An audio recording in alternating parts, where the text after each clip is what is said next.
In today's video, I am going to teach you how to centralize your agency's communication using Clickup Chat.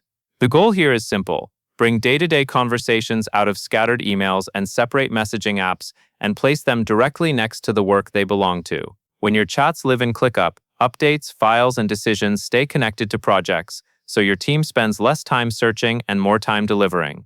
To begin, open your Clickup Workspace and go to the chat area where channels are managed. Create your first channel by selecting Create Channel.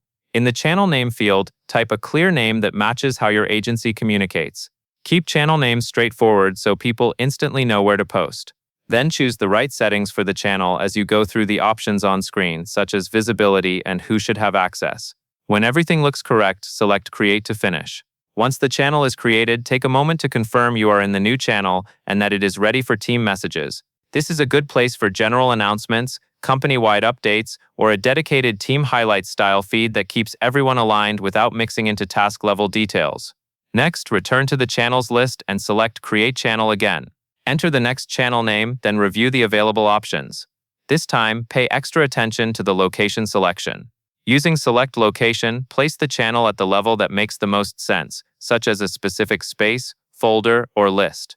This is how you keep conversations organized in the same hierarchy as your client work. After you select the location, choose Create. After that, repeat the same channel creation flow from inside the appropriate area of your workspace. Select the chat or channel option, type the channel name, review the settings, use Select Location to attach it to the correct space, folder, or list, and then select Create. Doing this consistently helps prevent information silos, because project conversations happen exactly where the project lives.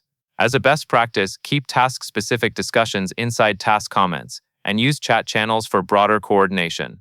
When a message becomes actionable, convert it into a task so it can be assigned and tracked. Also, use mentions to make ownership clear and to ensure the right people are notified. That covers everything you need to know, and that is all there is to it.